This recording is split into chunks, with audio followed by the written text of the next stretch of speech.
Good day, ladies and gentlemen. Eddie Marcus here again. And I'm here talking about the same things that I've been talking about all along. I'm talking about a changed society where we, the people, can enjoy living in these bodies on this earth during these times. But as usual, I have to come to you being actual and factual. Today, we're still talking about the evils. And this evil is conquering not only this nation, but the nations of the world.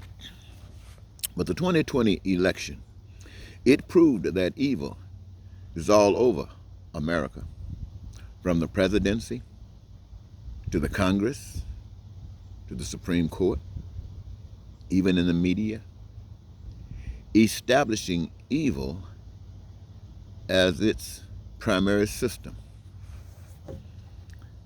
Now, if Trump isn't in jail, he might seek the presidency again. You know why? Because the nation is evil enough to receive him. Even, my friends, if Trump isn't in the process, evil is still championed. The states, many of them, want to return to the slave and slave master relationship by denying many from having a voice in the government that is supposed to rule over them. And this is causing a continuation, pain, and suffering of a mass of the citizens of this country. Now, the evil is recognized when one party of the government system wants to address the human infrastructure. This is helping people to have a better life, while the evil parts of the system wants to play no role in the process, hoping for the failure so that evil can blame that failure on the ineptitude of those who wanted to help, those who tried to help. Now, this evil is not foreign to America. Any action for positive change is fake. Having exposed these evils of the world through the murder of George Floyd. You remember George Floyd, when so much was supposed to take place as a response to the picture that had been presented before the world about America and its insufficiency to adjust and deal with the humanity of life. They were promising we're going to do this, we're going to do that. Well, you see the results of it, huh?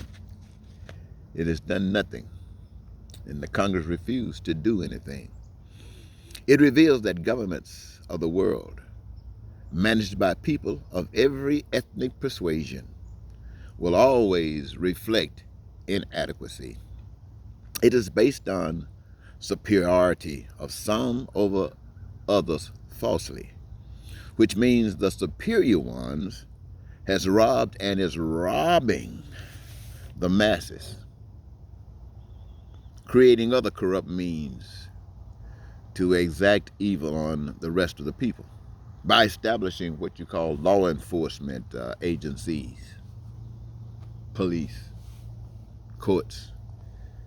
And this is to punish rebellion or rebellious actions to their evils, the policies, laws that they have passed and made, irresponsible or irregardless of how it affects others. And obviously it affected them in such a way that you pass laws were passed to make them conform, regardless of its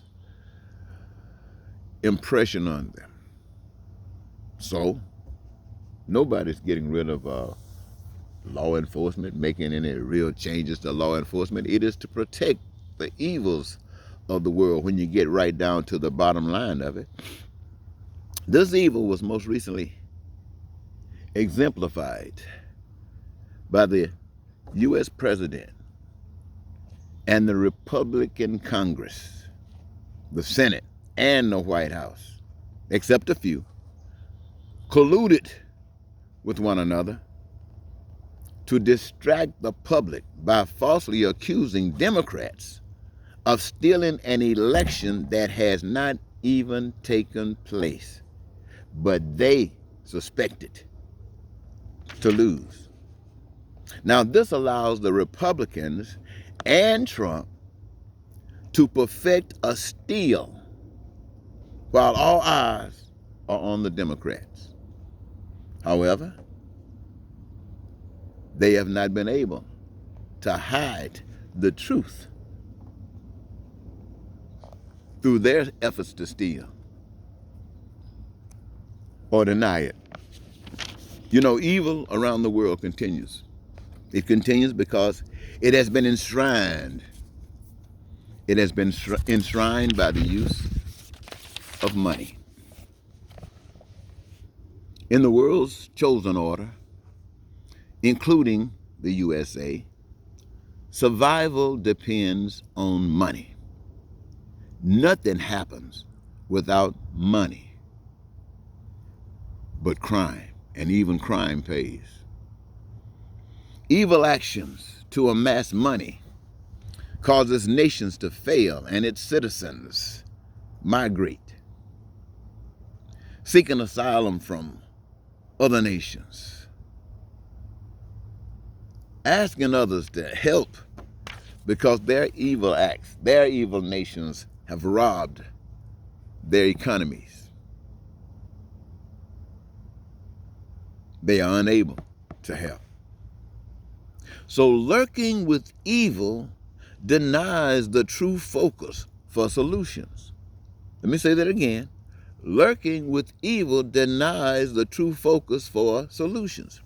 Now, rather than returning these immigrants, these guys that are all around the borders seeking asylum, rather than being able to return them back to their homes and aid them in engaging in their system by putting and assisting, putting everybody to work, choosing positions that they would prefer doing.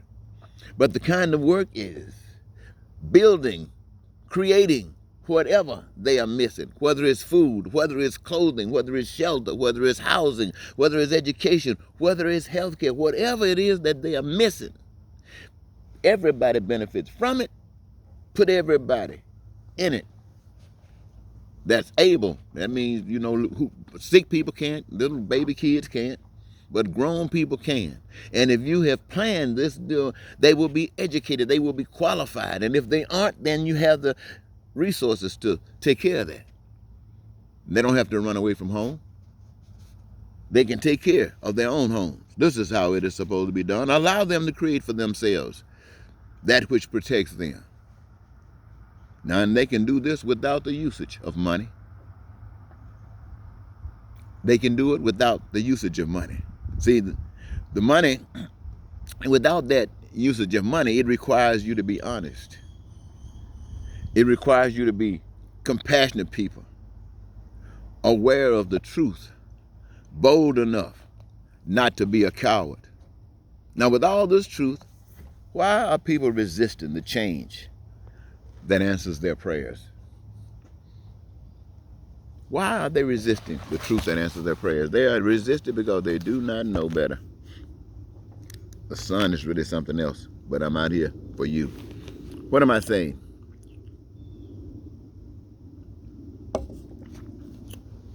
I'm saying to you, ladies and gentlemen, if I only cared about myself, this guy you're looking at right here, then I am a hypocrite. I got what we call a personal family, a wife and kids, children. If I only care about myself and them, I am a hypocrite. We are black. If I only care about me, myself, my family, and blackness, I am a hypocrite. We are Americans. But if I only care about myself, my family, my race, my country, I am a hypocrite. And if I don't care for other countries, not just some of them, but all of them, as I care about myself, See, this is the model.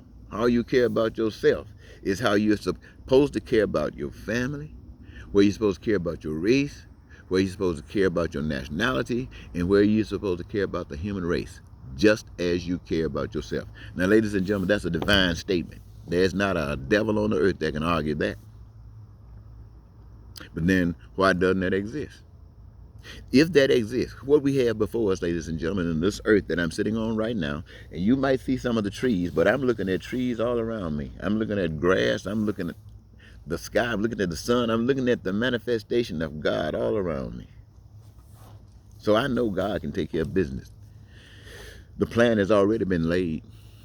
I just shared with you what that plan is. That plan, my friends, makes sure that no one, as long as there are the resources on the earth, unless nature, through its storms and its other abilities, come and destroy stuff, and even then, I'm sure God will use the imagination that has been given to people to create, come up with new ideas, to live in a different time, in a different situation. No doubt in my mind.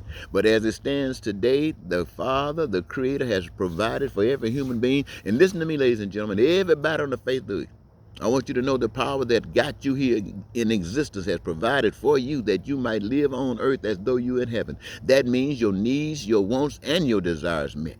That you should never suffer for food, clothing, shelter, education, health care, and these things, what are important for your survival and the status of your survival as a race of people, as a human race. These things are absolutely essential. It allows you, when you imagine, to be able to come up with new creations that take you out of the dark ages and take you to the bright ages and to the brighter ages.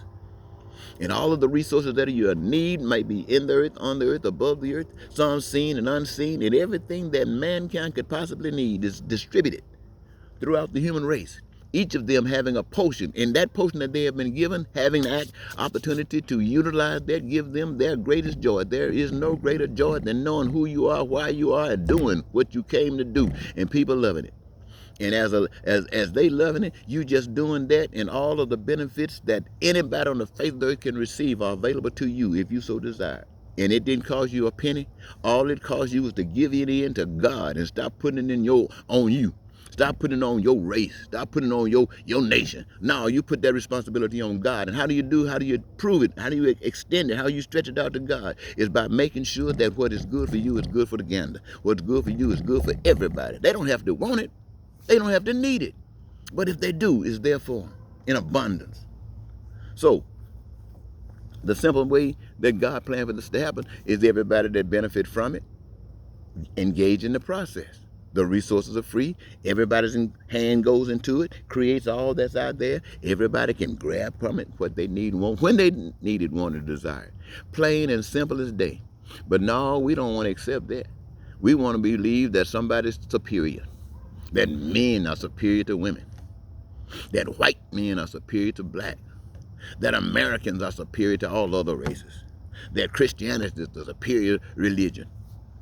But where all these things exist, there's pain and suffering, there's crime and violence, there's poverty, there's homelessness, I'm not going to even go into it. You name it. So that tells you right there, I don't care what they say. I don't care what they say. That's a lie. And there's one truth so far that I know. Now, let me tell you this, ladies and gentlemen, don't you get carried away. That doesn't mean that I got the ultimate truth. No, I got a measure of the truth that had brought me to this point that I can share with you. But I guarantee you there are truths that take this truth to so higher heights, such higher heights. But I guarantee you also, whenever I run into it, I'm sitting down, as humble as I can be, learning everything I possibly can, just like you should be doing today. Anyway, is there anything else I'd like to say before I go? Well, I want to say this. As I have said, unless I can love everybody on the face of the earth as I love myself, I'm a hypocrite. That also extends to you. If you can't love everybody else on the earth as you love yourself, maybe you don't love yourself. Then if you claim to, then you're still a hypocrite. Either way you look at it. I want you to know that we are supposed to be living. None of us suffering. None of us fighting wars. None of us races mad with each other. No, none of that stuff is going on. Why? Because we are free.